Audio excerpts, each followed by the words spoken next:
Tumaini letu nyinyi ni wazima wa afya, wasikilizaji wapenzi wa Kwetu News 24 kwenye lugha tukufu pendo la Kiswahili. Pierre Kiuma msomaji wako. Kwanza yote vichwa vya habari. Kulingana na taarifa tulizonazo, jeshi la Rwanda limeimarisha wanajeshi wake katika mistari kadhaa ya mbele tangu jana na mienendo yao bado inazingatiwa. Macron yatetea mazungumzo ya moja kwa moja kati ya Tshisekedi na Kagame. Rais wa Ufaransa Emmanuel Macron ameelezea kutoridhishwa kwake kuhusu ufanisi wa vikwazo vya Marekani dhidi ya jeshi la Rwanda katika kutatua mgogoro wa usalama mashariki mwa Jamhuri ya Kidemokrasia ya Kongo. Mengi zaidi kwa urefu wa taarifa hii. Tilia Kwetu News 24. Jana meli kutoka Goma ilifika Bukavu ambako idadi ya watu ilishuhudiwa kushuka kwa wanajeshi kadhaa wa Rwanda katika bandari inayojulikana kama La Manne du Ciel. Wanajeshi hawa walitawanywa moja kwa moja hadi kwenye mistari tofauti ya mbele kama vile Kaziba, Kabare, Kale na wengine wakielekea Ngomo. Kulingana na chanzo uko Kamanyola, vikosi zaidi vya kijeshi vya Rwanda vimewasili Kamanyola kutoka Rwanda. Kulingana na vyanzo hivyo, lengo la wanajeshi hawa wa Rwanda ni kuanzisha mashambulizi makali katika maeneo mawili. Wanataka kukamata nyanda za juu za maeneo ya Uvira, Fizi na Mwenga ili kupata ufikiaji wa moja kwa moja wa Kaziba, Minembwe. Haya yote ni kwa lengo la kuwapata wanajeshi wa Burundi kuelekea Kalemi kutoka Minembwe, Kilebwe na Mutambala.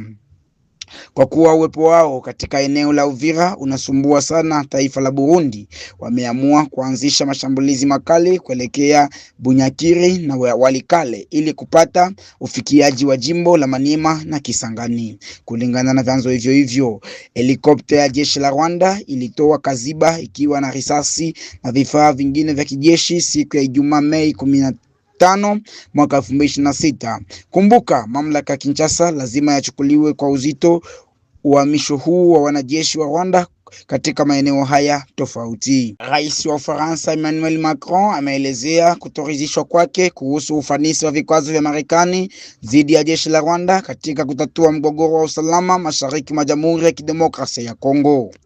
Akizungumza Jumanne jijini Nairobi kando ya mkutano wa Afrika mbele katika mahojiano ya France 24, RFI na TV5 Monde, Emmanuel Macron alisema kwamba kuitenga Rwanda kumezidisha ugumu wa kutafuta suluhisho la kudumu. Kwa hiyo alipendelea mazungumzo ya moja kwa moja kati ya Felix Tshisekedi na Paul Kagame. Mkuu wa nchi ya Ufaransa alifikiri kwamba makubaliano ya amani yaliyofikiwa Disemba iliyopita chini ya upatanishi wa Marekani bado hayajarejesha amani kikamilifu mashariki mwa DRC.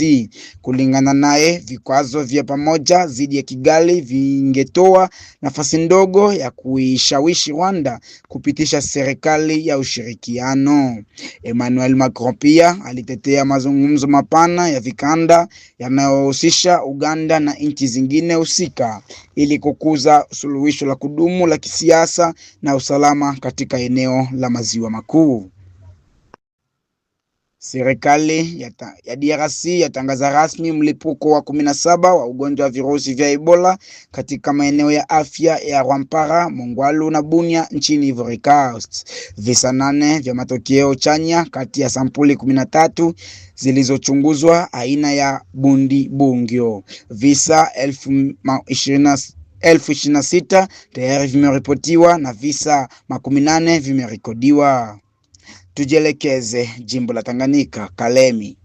Wito wa nizamu ndani ya huduma za usalama katika eneo la Kalemi. Raia kadhaa wanaendelezea wasiwasi wao kuhusu tabia fulani zinazoonekana ndani ya huduma za usalama. Kulingana na ushuhuda uliotolewa na idadi za watu, matumizi ya dawa za kulevya na vitendo vingine vibaya vinaweza kuathiri ufanisi wa baadhi ya maafisa wa uwanja huo. Idadi ya watu inatoa wito kwa nizamu iliongezeka, usimamizi na taalumu za kuhakikisha usalama bora kwa raia na mali zao. Taarifa moja kwa moja za Tanganyika kuripoti uwajibikaji, ufahimizi, heshima na ubinadamu.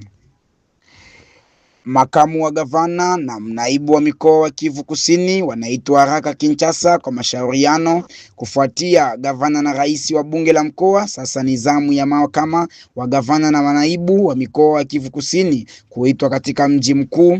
Ujumbe rasmi uliotolewa Mei 15 mwaka 2026 na naibu waziri mkuu, waziri wa mambo ya ndani, usalama, ugatuzi na masuala ya kimila Jacquemain Shabani Luko unaashiria hatua muhimu katika usimamizi wa migogoro wa kitaasisi unaozoofisha jimbo hilo. Kwa kuwaita haraka maafisa waliochaguliwa wa bunge la mkoa na watendaji wa mkoa kwenda Kinshasa kwa mashauriano, serikali kuu inatafuta wazi utulivu wa vyombo ambacho utawala wake uzoofishwa mara kwa mara na migogoro inayoendelea kati ya chombo hicho kinachojadiliwa na ofisa wa gavana.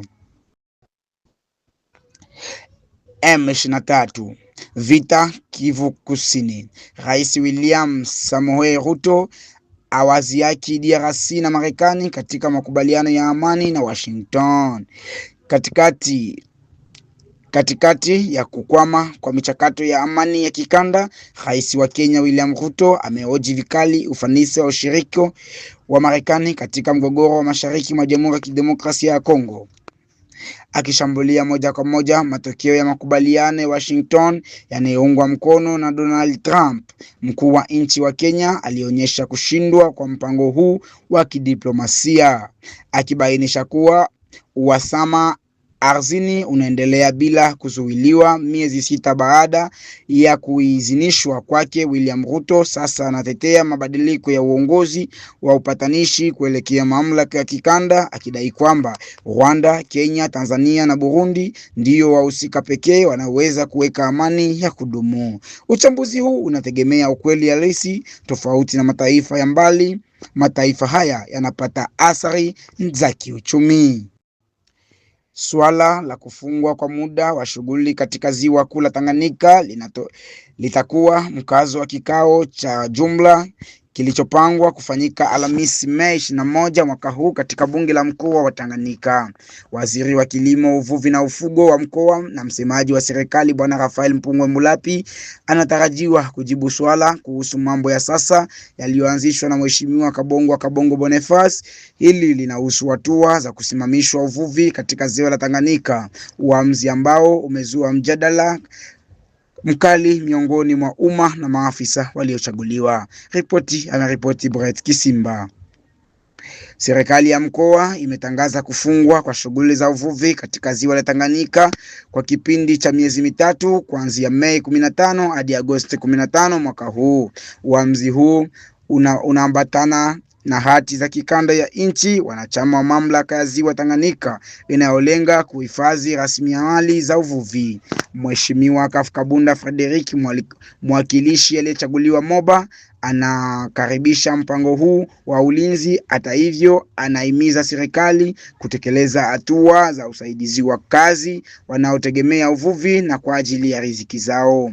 Kulingana naye, ukosefu wa usaidizi utahatarisha kufanya maisha ya wavuvi kuwa magumu zaidi raia wanaojihusisha na kivuvi tarafani Moba.